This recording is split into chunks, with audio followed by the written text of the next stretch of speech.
Продължаваме нашето пътуване България от край до край.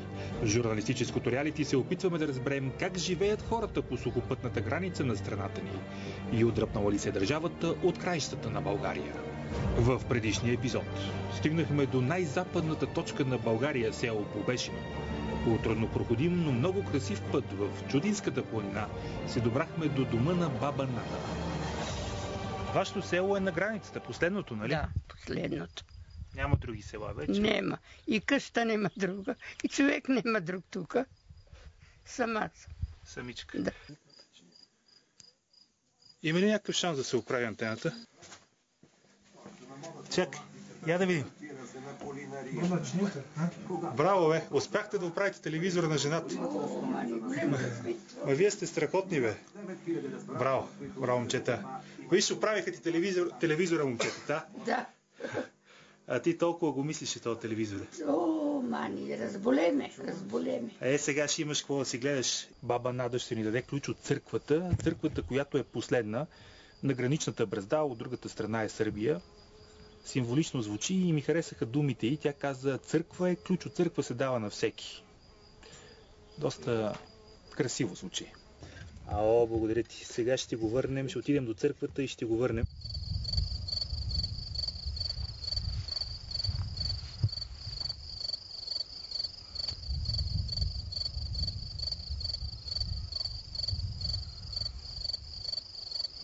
Чувствам го като свещенодействие.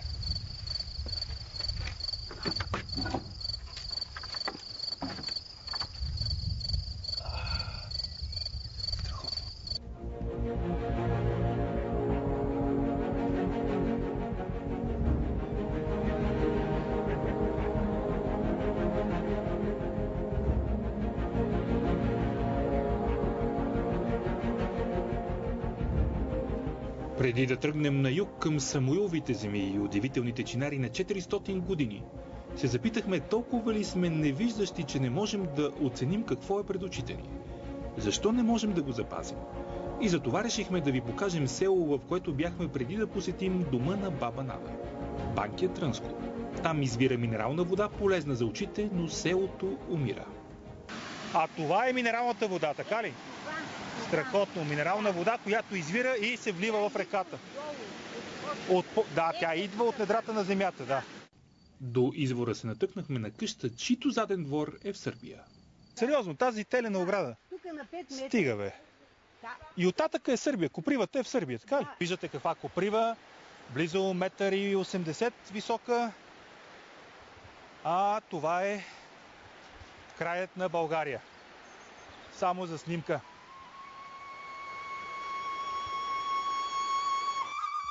За да разберем има ли бъдеще село Банкя Трънско, отидохме при бай Рашо.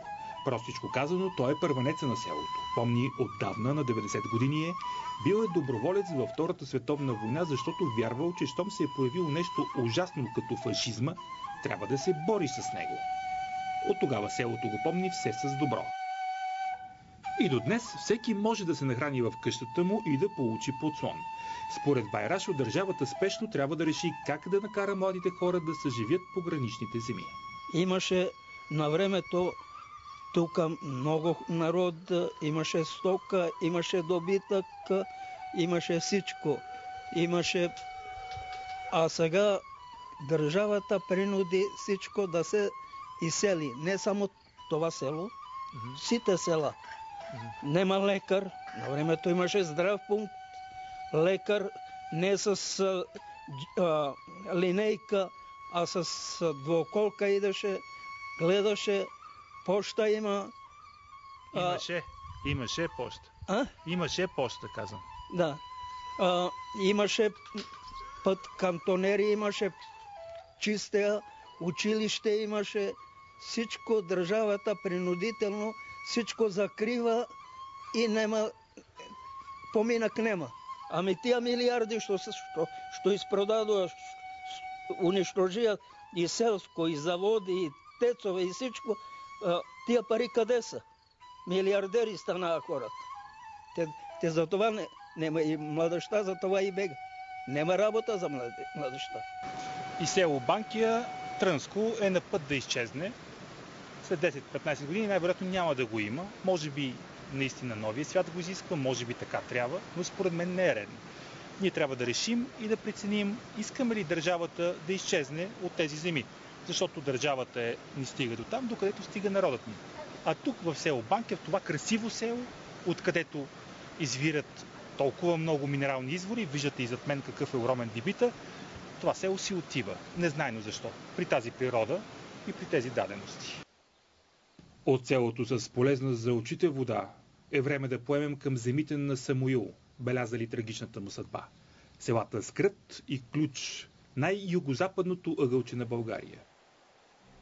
В ключката Клисура на 29 юли 1014 година се разиграла една от най-драматичните битки в нашата история, когато една срещу друга се изправили войските на българския владетел Самуил и византийският Василий II, после наречен българоубиец. След 6 дни ще честваме 1000 години от това епично и трагично събитие. Смята се, че името на село Ключ идва от предание, според което малко над населеното място преди 1000 години под Ключ са поставени немалка част от Самуиловите войни. В планината над Скрът и Ключ 14 000 от тях са ослепени. Намираме се на метри от Самуиловата крепост.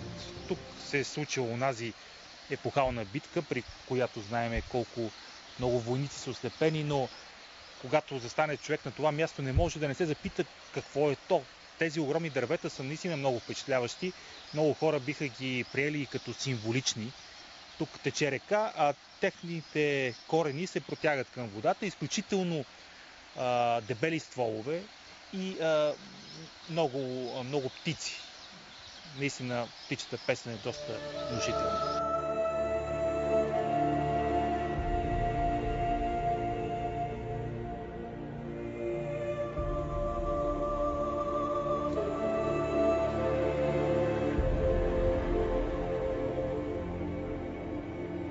Тук, където се намирам, е минавала стената на първи крепостен вал.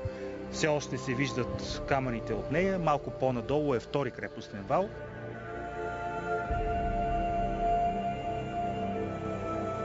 В село Скрът ни заведоха до една внушителна скала, за която се смята, че е станала ням свидетел на мъката от ослепяването. На около 50 метра се намира скалата Владиочника и тук по предания са ослепявани една малка част от Самуиловите войски. Ама то е много затънтено това място. Затънтено е, понеже не се поддържа. Няма кой да го поддържа. А не е ли редно да се поддържа според тебе? То е редно, но... Във вашето хубаво село, уредено село, може... виж каква огромна скала е.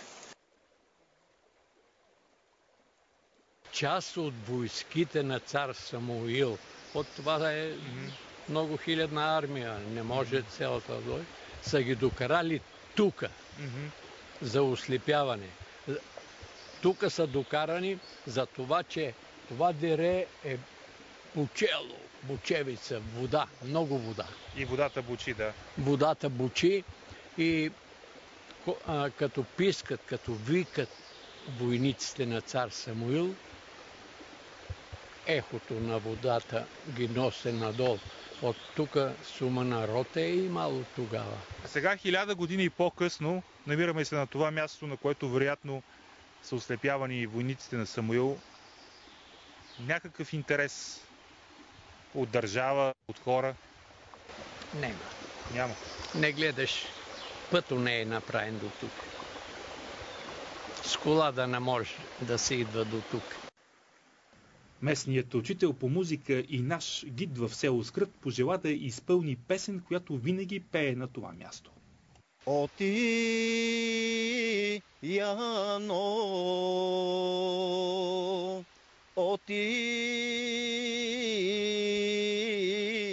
Керкомори, в училището в село Скрът, за щастие тук има училище, защото селото е живо. Всичко напомня за Самуиловите войни. Но съвремието си е съвремие и то няма как да не се отрази на село Скрът. Неотдавна тук дошли бежанци от Сирия. Местните не ги изгонили, напротив, дали им дом и работа. Страхотно сирийско семейство, прието е от хората в село Скрът. Това е домът на Мустафа. Вече е негов дом. Той живее със семейството си и ще влезем, ще видим как минава тяхната вечер. Между другото, те работят по 11, мъжете в къщата, работят по 11-12 часа всеки ден в оранжерии близо до село Скрът. Сега ще видим как живее това семейство.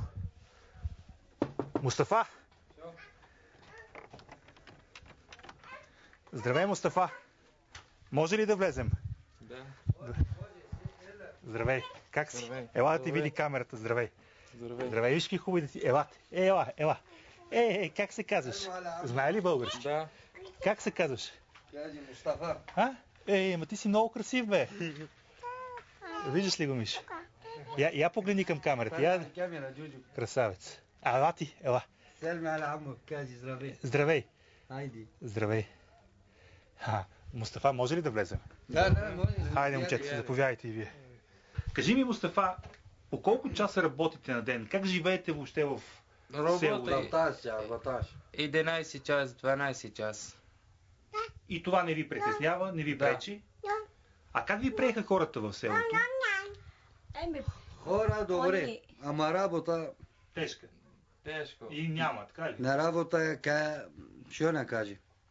Камагара 12-13 час, 15 лева, 10 лева. Едва ще опрача. Аз има 2 деца. А ти, Мустафа, какво мислиш? Аз така. Работа, двамата работа. Малко са парите. Те и Да. за българите са малко. Да. Те и България не е добре, като цяло, за съжаление. Да. Кажи ми ти, избяга от войната, нали така? Да, от Кажи ми за войната. твоята съдба, какво се случи там? Аз беше на работа, бегали. Ти в кой град всъщност си? От кой град си в Сирия? Халеб. Алепо. И какво се случи там? Твои близки пострадаха ли в тази война? Да, всичко, близо. всичко. Разкажи ни Да. малко повече. Разкажи какво се случи, за да разберем какво е да бягаш от война. ايش صاير معك لحتى انهزمت جيت لهون؟ Аз са нямам не татко, майко, всичко нямам. Само имам бърчетва. Защо ги нямаш? Алкайде. Дойде самолет, Самолет на Алкайде. един бомба, нема. Падна бомбата, Да. така ли? Бомба, 50 къща нема. цялата ви къща е взривена. Да. Мустафа, кажи ми, тук виждам, че си отглеждаш лук. Заранем ще не. Кажи ми, А това кърми кромет си имаш, не яде, да. градинка. Нема да беги на магазин вземи. Това домат. Това чушки, пипер, багдaniz, това Магданос. кърмит, тиквичка, всичко. Да. Чао, Мустафа! Успех! В следващия епизод непознатия склон на хълма край Рупите за величието на един древен град. Може ли той да се превърне в световна научна сензация? И наистина ли е основан от Филип Македонски, бащата на Александър Велики? И още. Родопите. На нас, на тях парите, на нас трохите. Така се получава. Сам колко да ни умрем. Ама това на ония свят ще се види. Мислиш ли? Мисля. И на сън го съм виждала. Ами като си работим, викат, мамо, къде ти ела си?